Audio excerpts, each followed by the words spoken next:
Mesdames, Messieurs, bonjour. Très heureux de vous retrouver ce mercredi 27 mai de l'an de grâce 2020 pour une nouvelle édition des Échos du Monde, l'actualité du monde.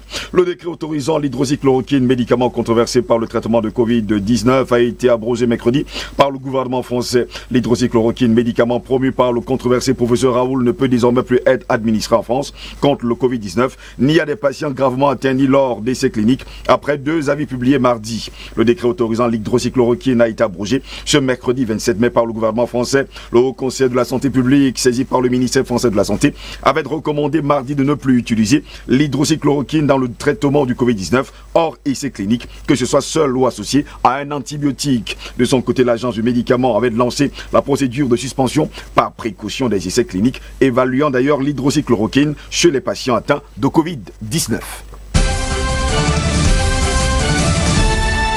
L'ancien maire de Levallois-Perret, Patrick Balkany, et son épouse Isabelle ont été condamnés en appel ce mercredi 27 mai à respectivement 5 et 4 ans de prison ferme sans incarcération immédiate pour blanchiment aggravé de fraude fiscale. Le couple se voit également infliger 10 ans d'inéligibilité. Eh bien, Patrick et Isabelle Balkany, anciennes figures de la droite française et édiles de Levallois-Perret dans les Hauts-de-Seine, ont été condamnés ce mercredi en appel respectivement à 5 et 4 ans de prison ferme sans incarcération immédiate pour blanchiment aggravé de fraude fiscale. La Cour d'appel de Paris a alourdi la peine de l'ancien maire, condamné en outre pour prise illégale d'intérêt, jugeant qu'il avait bénéficié davantage en nature dans le cadre d'un gros contrat immobilier de la ville. Le couple se voit aussi infliger 10 ans d'inéligibilité et chacun des époux a une amende de 100 000 euros. Patrick Balkany, aujourd'hui âgé de 71 ans, avait été libéré à la mi-février pour raison de santé après 5 mois de détention. Il était présent à l'audience ce mercredi, mais pas son épouse, affaiblie selon son avocat, Pierre-Olivier Sûr.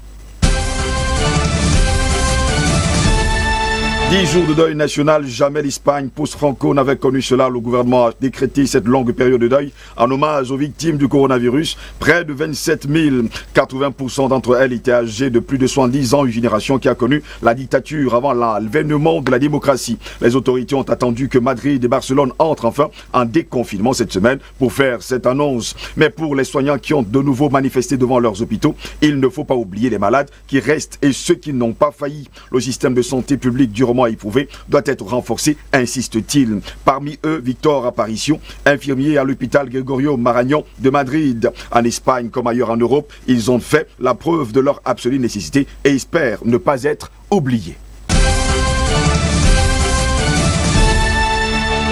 La police anti-émeute qui s'est déployée mercredi matin autour du conseil législatif de Hong Kong a tiré des balles de gaz poivrées sur des manifestants pour démocratie rassemblés avant l'examen d'un projet de loi criminalisant tout outrage à l'hymne national chinois. Une petite centaine de manifestants qui scandaient des slogans au moment de la pause déjeuner dans le quartier commercial de Centrale ont été dispersés par la police qui a tiré de multiples billes de gaz irritants dans leur direction, ont constaté d'ailleurs des journalistes. Le texte visant à encadrer l'utilisation de l'hymne national chinois prévoit des peines allant jusqu'à 3 ans d'emprisonnement et des amendes pour toute personne insultant l'hymne. Il est présenté au Parlement en deuxième lecture avant une promulgation attendue le mois prochain. Des centaines de policiers anti-émeutes ont pris place aux abords du conseil législatif et un mur de 2 mètres composé de barricades en plastique rempli d'eau a été érigé autour du bâtiment. En plusieurs autres points de la ville, les contestataires ont utilisé des poubelles et divers objets pour bloquer les routes, tandis que les réseaux sociaux bruissaient d'appels à des manifestations en différents lieux plus tard.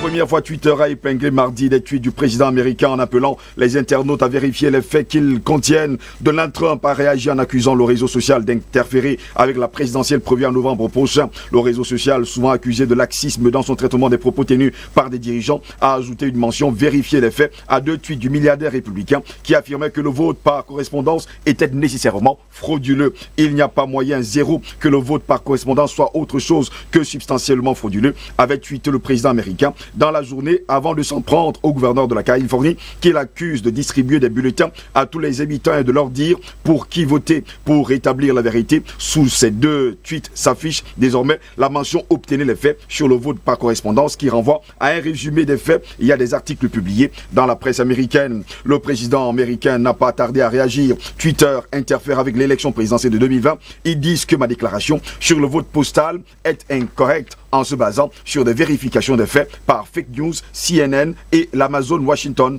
Post, a-t-il lancé.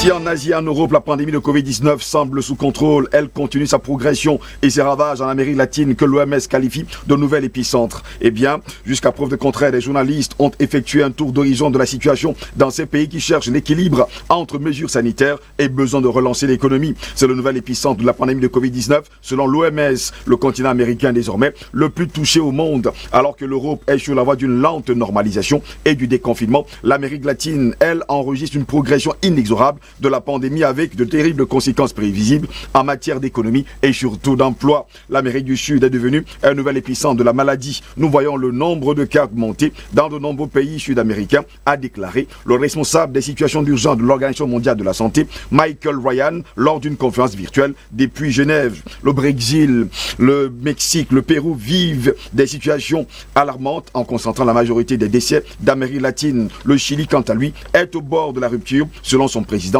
tandis que l'Équateur et notamment la ville de Guayaquil se remettent tout doucement de cette crise. Madame, Monsieur, c'est ici que j'achève cette autre édition de Écho du Monde. Merci de l'avoir suivi. Rendez-vous est pris pour demain pour une nouvelle édition. Restez sur DBS. L'information est en continu sur notre chaîne. Bonne journée. Au revoir.